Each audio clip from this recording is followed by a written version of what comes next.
সূর্যের মতন সুন্দর দৃশ্য মনে হয় পৃথিবীতে নেই। গ্রামাঞ্চলে কত সুন্দর করে সূর্য উঠে প্রতিদিন কর্মস্থলে এলে আমি দেখি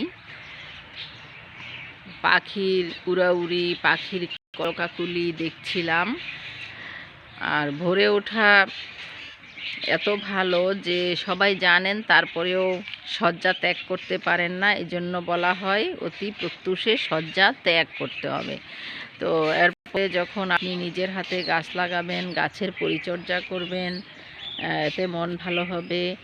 স্নিগ্ধ পরিবেশ দেখে মনের প্রশান্তি আসবে। সুন্দর বিশুদ্ধ বাতাসে ফুসফুস ভালো থাকবে।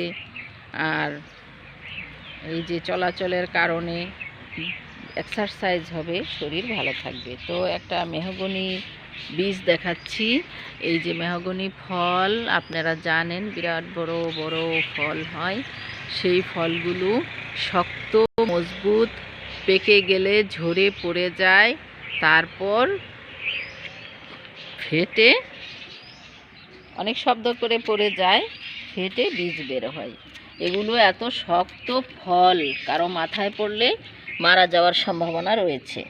তো এই যে মেহগনি বীজ অনেকেই চিনেন, যারা জানেন না তাদের জন্য কি সুন্দর একটা মাঝখানের দণ্ড, আর এটা হচ্ছে বোটা।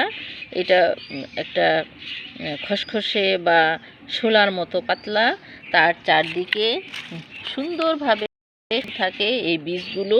এই বীজের এইটা হচ্ছে বীজ, এই যে ভাঙলাম, এটা হচ্ছে বীজ।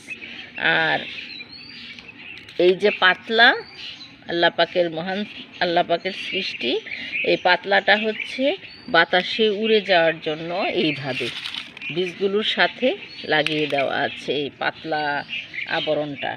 আর এটা হচ্ছে ভারী শক্ত খোলস, বহু শক্ত। এইটার উপরে থাকে আরেকটা খোলস, আর ভিতরে সুসজ্জিত থাকে অনেক বীজ, একটা ফলে অনেক বীজ। আর বীজগুলো ছেঁচে পানিতে ভিজিয়ে রস বের করে কীটনাশক হিসেবে ব্যবহার করা যায়। আর খোলসগুলো গ্রামে রান্নার কাজে ব্যবহার করা হয়।